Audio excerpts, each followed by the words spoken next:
Señorías, gracias, señora presidenta. Le ruego silencio, por favor. Un momento. Señorías, le ruego silencio. Gracias, señora presidenta. Señorías, señor Sánchez, empecemos por lo primero. Ha venido usted aquí a un trampantojo de comparecencia de control. He venido a dar cuentas a la comparecencia preceptiva después de un Consejo Europeo, después de haber rechazado comparecer en esta Cámara para todas las cuestiones que le habíamos propuesto desde que usted es presidente del Gobierno. Podía haber venido a comparecer, por ejemplo, para dar cuenta de qué le está pasando a su Gobierno. Lleva 2 ministros dimitidos y no ha dado explicaciones por otros 2 que están incumpliendo su propio baremo para exigir responsabilidades a los políticos a la hora de ocultar patrimonio, tener sociedades instrumentales patrimoniales para inmuebles.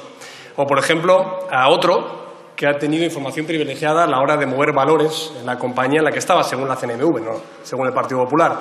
O, lo que es más sangrante, a una ministra de Justicia que participó de encuentros con una estructura de cloaca policial en la que supo de delitos y no fue a denunciarlos. Y, además, con sus comentarios, fue partícipe de esos éxitos seguros de redes de prostitución para chantajear a empresarios, a políticos y a periodistas. Y usted no ha dado ni una sola explicación. Ese Gobierno con tantos ministros, ese Gobierno tan bonito que usted ahora usa de escudos humanos para que usted no tenga que dar explicaciones y para que usted no tenga que asumir responsabilidades, se le cae a trozos. Podía haber venido aquí a la Cámara también a dar cuentas de su tesis doctoral. Lo solicitamos aquí, en la Cámara Baja. Lo hicimos también en el Senado. Usted lo único que está haciendo es mandar burofaxes a medios de comunicación para que dejen de publicar las evidencias cada vez más claras, mandar a la policía a medios de comunicación también para intentar requisar pruebas audiovisuales, y ya el colmo es intentar acusar a la oposición o a los medios de comunicación porque simplemente le pidan las explicaciones que usted siempre ha pedido. Podía venir aquí, por ejemplo, y lo pedimos en el Grupo Popular, a hablar de lo que está pasando en Cataluña. Usted viene aquí a decir que no está a favor de la segregación. Es un término muy curioso, debe ser la nueva interpretación de la nación de naciones. ¿La segregación de qué? Usted está ahí sentado en el banco azul gracias a los votos de los partidos independentistas. Pero ¿cómo viene aquí a hablar del Brexit cuando usted es el aliado de los que quieren romper España? O sea, ¿cómo tiene este Gobierno la desfachatez de venir aquí a hacer una reflexión sobre los británicos cuando están siendo rehenes de los partidos golpistas? Y es más, cuando están mandando a emisarios a la cárcel a negociar el presupuesto, que es la ley más importante de esta Cámara. O sea, ¿por qué nos toma, señor Sánchez? Es decir, usted no ha querido comparecer aquí. Usted manda a su vicepresidenta a decir que eso de que Torra diga que hay que atacar al Estado es una frase desafortunada. Usted manda a señor Ábalos a decir que el 1 de octubre la cale borroca que vimos es simplemente una cuestión asumible. Usted manda también al señor Borrell a decir que Cataluña es una nación, y lo dice en la BBC. Usted manda a la señora Batet a decir que le gustaría que los políticos presos golpistas no estén en la cárcel. Usted manda a la señora Cunillera a decir que si piden un indulto estará el Gobierno de acuerdo en que se lo den. Usted está dejando tirado a los jueces en su defensa del Estado de Derecho en España y viene aquí a hablar del Brexit y a decir que la segregación no es posible y que dedicamos 4 minutos al día a hablar de Gran Bretaña. Pero ¿usted no se da cuenta que es partícipe y responsable de un golpe de Estado que se está perpetrando ahora mismo en España? ¿Usted no se da cuenta que tiene ese escaño gracias a que Esquerra Republicana, gracias a que el PDeCAT, gracias a que Podemos le ha prestado su alojamiento en la Moncloa? Usted no tiene la decencia de decir aquí, por lo menos reconocerlo. Oiga, mire, no hablo del Brexit, hablo de que mi proyecto de investidura, el que está negociando mi vicepresidente Iglesias, es precisamente que Cataluña sea independiente. ¿O es que va a seguir usted mandando mensajes cifrados por la radio? Hacer consulta de autodeterminación. ¿Pero qué autodeterminación? Estamos en el Estado, aprenda usted también, ahora que va a Europa, estamos en el Estado más descentralizado de la Unión Europea. Tenemos más competencias que los Länder alemanes. Tenemos más descentralización que cualquier otro país de nuestro entorno. Y viene aquí a hacer una reflexión sobre lo que está pasando en el Reino Unido. El que está proponiendo un referéndum pactado habla de los referéndums que hubo en el Reino Unido. Por cierto, ahí sí que se permiten y ahí no hay una Constitución que lo prohíbe. En España hay una Constitución que se cumplen ahora 40 años. No hace falta venir a conciertos, hay que defenderla. Hay que defenderla. Y lo que dice es que la soberanía nacional reside en el pueblo español en su conjunto. En las 2 cámaras, no solo esta, también la que usted, como decía, prestigia, sin su presencia en el Senado. Por tanto, el tema de Cataluña, ¿por qué no ha venido a comparecer? Yo le voy a hablar de Cataluña porque también es una cuestión que importa en la Unión Europea. Cuando yo voy a las reuniones de partido en la Unión Europea, que yo no hago, como dice usted, para hablar mal de España, eso lo hacía usted, cuando incumplía el compromiso de todos los partidos europeos y votaba en contra de Juncker y de Schulz, de su compañero Schulz. El único partido socialista de Europa que votó en contra del pacto de legislatura fue el señor Sánchez. El único que votó en contra del Tratado de Libre Comercio con Canadá y luego hacerse fotos con el señor Trudeau. Aprenda de él, no solo de las fotos. El único que puso en riesgo, estaba yo ahí, en la comisión de la Unión Europea, usted también estaba en esa comisión, que puso en riesgo el TTIP, el Tratado de Libre Comercio con Estados Unidos. Ahora viene a hablar precisamente de la responsabilidad. Los que nos llamaban patriotas de hojalata, los que ponían en solfa nuestros presupuestos, los que decían que reducíamos el déficit público demasiado rápido después de la bancarrota que ellos nos dejaron, ¿ustedes nos dan ahora las lecciones? Bueno, pues yo en la Unión Europea lo que vine a decir es lo que a usted le transmite, que nos preocupa la deriva presupuestaria, política, territorial que hay ahora mismo en España. Lo hablé en términos políticos con mis compañeros de partido, que por cierto es de lo que nos preguntan. Pero hablemos del Brexit y del Consejo Europeo, ya que usted no viene a hablar de estas tres cuestiones que se le han solicitado, tanto que habla de respeto institucional y de esa mayoría espuria, según Podemos, que tenemos en el Senado, o lo que hace la mesa del Congreso y del Senado a las órdenes de no sé qué partido. ¿No eran ustedes los que decían hace apenas 4 meses que esta era la legislatura del Parlamento? ¿Que se gobernaba del Parlamento también con esta mesa? ¿Que esa minoría hacía que el Partido Popular no tuviera el rodillo para poder gobernar y que había que gobernar desde el Parlamento? La misma mesa que hay actualmente. Pero, como les decía, hablemos de Europa. En Europa preocupan los presupuestos generales del Estado. Ya sé que usted tiene un Dream Team en economía. Su vicepresidenta, que le da apuntes, que es la que decía que el dinero público no es de nadie. Su vicepresidente económico, el señor Iglesias, que ha asesorado en los países del ALBA con un resultado que todo el mundo conoce en Venezuela, en Bolivia y en Ecuador. Su ministra de Hacienda, que después de una excelente gestión en Andalucía, no hay más que ver las cifras de paro, las cifras de déficit, de deuda pública, ha decidido hacer lo mismo a nivel nacional. Y viene entonces a darnos lecciones del presupuesto. Recibía usted unas cuentas públicas que crecían al 3%, que habían creado casi 3 millones de empleos, con recaudación récord. Este año estarán 400.000 millones de euros en todas las administraciones, 200.000 solo en la agencia tributaria, es decir, más de 20.000 adicionales al año anterior, de los cuales más de 12.000 son solo en la agencia tributaria. Usted tenía unos presupuestos que ya eran expansivos, 4.000 millones de euros más para las administraciones autonómicas. Tenía la subida del salario mínimo pactada con los sindicatos y la patronal. No sé lo que pensarán sobre las modificaciones que hace en esos nuevos pactos de la Moncloa 2.0, o mejor dicho, pactos del Palacio de Miraflores, que han hecho a bombo y platillo. Eso sí se le da muy bien. Lo de las fotos de los pactos, el pacto del abrazo, el pacto de la estatua está en Moncloa, no sé para qué, porque el señor Iglesias pedía una expansión del gasto de 15.000 millones de euros y su ministra ha dicho que no se preocupen, que solo proponiendo 6.000 millones de euros ya los rebajarán. Ya harán una especie de rebaja para cumplir con el 1,3 que hacía la Unión Europea, con lo cual usted engaña hasta la persona con la que firma los pactos presupuestarios. Pero a lo que iba, usted recibió un país saneado. Veníamos de un déficit público de un 10%. Ese 10% lo hemos bajado a un 2,2. Usted lo incumple llevándolo a un 2,7. Y ahora dice que la senda de déficit aprobada por esta Cámara no la quiere cumplir. En vez del 1,3 quiere ir a 1,8. En vez del año que viene estar en el 0,5, se quiere usted subir prácticamente y duplicarlo. ¿Sabe usted el coste que tiene no reducir el déficit público con las incertidumbres internacionales que estamos viendo? ¿Es usted consciente desde que ha llegado a la Moncloa la prima de riesgo en España se ha duplicado? Y dirá usted, Italia, cierto, en Italia casi se ha triplicado, pero en Francia solo ha subido de 25 a 37. Por tanto, el problema es que a usted le vean como una administración tóxica como la italiana. Si no, le pasaría como Francia, que su prima de riesgo no subiría tanto. ¿Sabe usted ahora que propone 6.000 millones de euros? 6.000...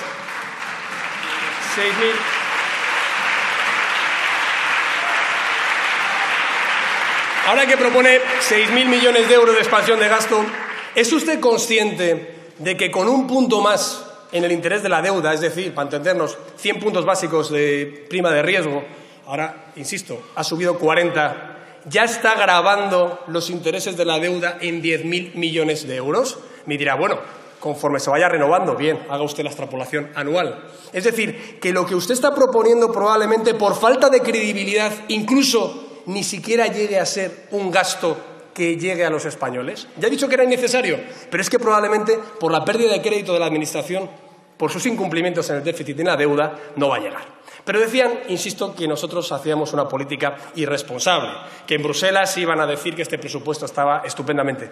Y dijeron que no cumplía con los compromisos de reducción del déficit, ni de la deuda, que estaba usted mandando por primera vez un texto que no estaba aprobado en el Parlamento y que además ese texto se podía desviar a lo que esta Cámara pudiera hacer. No pasa nada, eso se arregla, ¿verdad, ministra? Por tanto, no pasamos por el Senado, vamos a ver si hacemos un enjuague para modificar esa ley de estabilidad y sostenibilidad, de manera que ya incumpliremos, porque como hasta marzo del 2020 no se va a saber lo que hemos incumplido, ya tenemos mi plan E. Exactamente lo que hizo Zapatero. Le dije la semana pasada, usted es una réplica de Zapatero. Usted copia, corta y pega lo que hizo Zapatero. En el 2009 la legislatura estaba completamente acabada. ¿Qué hizo? Plan E.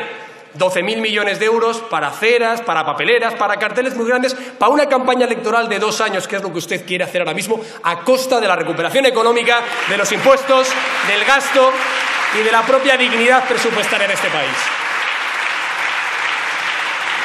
Por tanto, Bruselas ya ha dicho que este presupuesto usted lo tiene que cambiar. Seguro que ahora viene a decir, bueno, es que en Italia están peor y a lo mejor lo acaban aprobando. En definitiva, bueno, voy a seguir gastando. ¿Qué ha hecho usted? Esto me recuerda a lo que decía Reagan, ¿no? Su gobierno es como un bebé. Tiene un canal de alimentación insaciable por un lado y la ausencia absoluta de responsabilidad por el otro. Eso es lo que hace su gobierno. Entonces, usted lo que propone es extender el gasto público todo lo que haga falta. Eso sí, plantear una previsión de ingresos que no cuadra. Dice usted que va a recaudar 1.200 millones a través de las tasas a las tecnológicas, cuando en toda la Unión Europea calculan que van a ser 4.000. ¿Cómo le sale esa cifra? Dicen ustedes que con las transacciones financieras va a recaudar, creo que decían 800 millones. Ya, pero eso entraría, me parece muy mala idea, en el 2020. Dice usted que va a recaudar con las rentas altas del capital, es decir, el IRPF en el tramo máximo y el impuesto de patrimonio, 600 euros. Por tanto, que paguen los ricos, ¿no? No, pues resulta que no, que es menos de lo que van a recaudar con el impuesto al diésel que pagan 17 millones de conductores de vehículos diésel. O también son ricos los que tienen un vehículo diésel. Dicen ustedes que no van a afectar al trabajo. Y los 3 millones de autónomos, que ya le han dicho que las cotizaciones les van a gravar, que van a tener que pagar hasta 400 euros al año más por esos impuestos que crean. Yo recuerdo esa anécdota de Olof Palme, de la Alianza Socialdemócrata, ¿no? Cuando fue el general Otero, de la Revolución de los Claveles, a visitarle, y le pregunta a Olof Palme, general, ¿cómo va la revolución en Portugal? Y dice, muy bien, estamos acabando con todos los ricos. A lo que le contesta el señor Palme, pues no deja de extrañarme, nosotros lo que queremos es acabar con la pobreza. Eso es lo que queremos nosotros, acabar con la pobreza, no con los ricos. Sí, ojalá mucha más gente sea rica. Ojalá haya más prosperidad, más empleo, más empresas, más innovación, más emprendedores en España, pero ustedes siempre hacen lo mismo.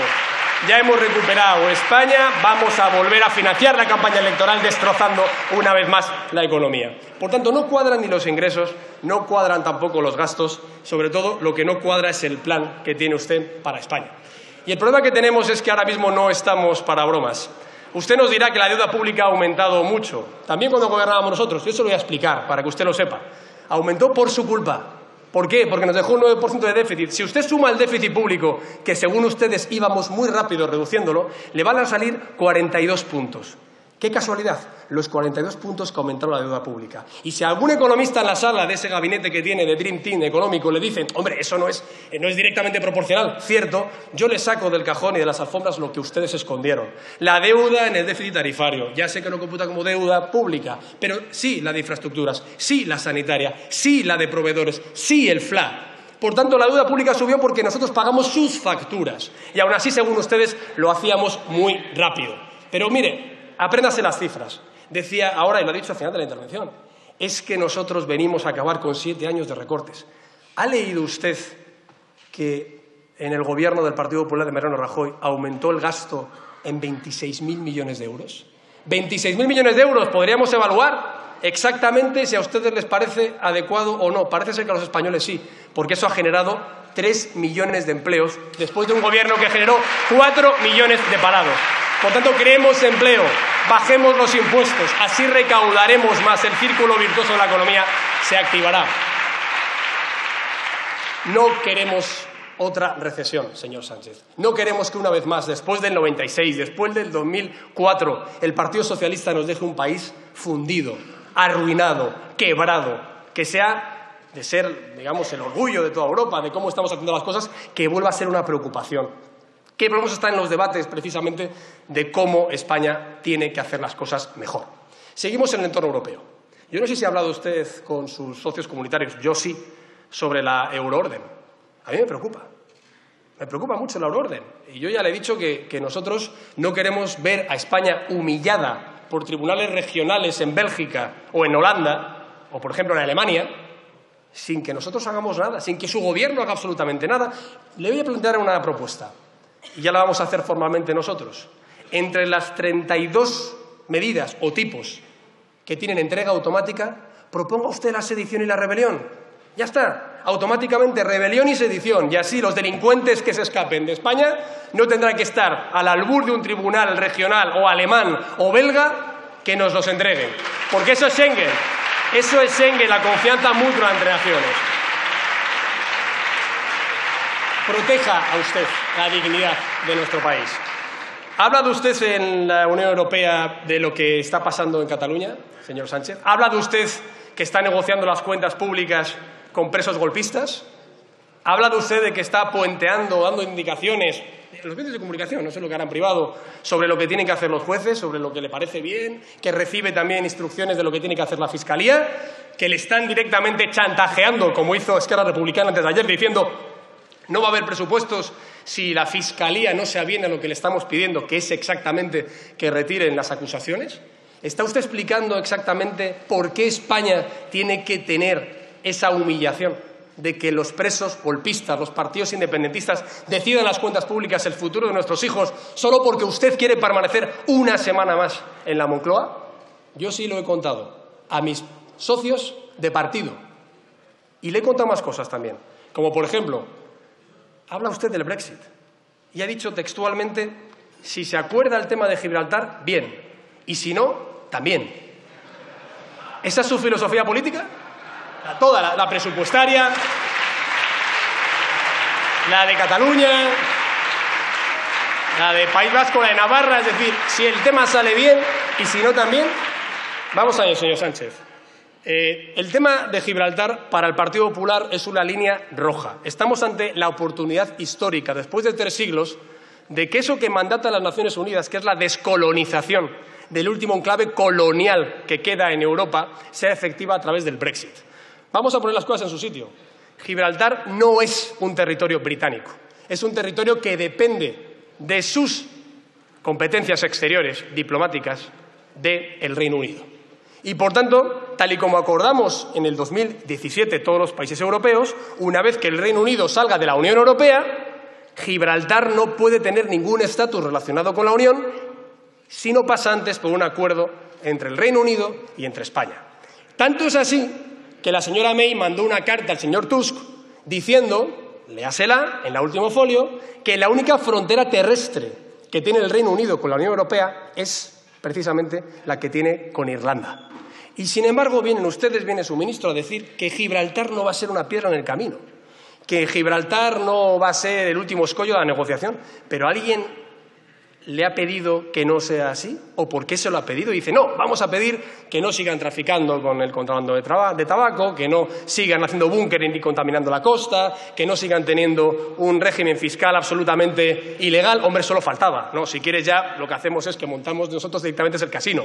No, lo que hay que hacer es seguir la negociación que planteó el Gobierno de España con el Partido Popular y decir que, en efecto, hay una propuesta de soberanía que es buena para todas las partes.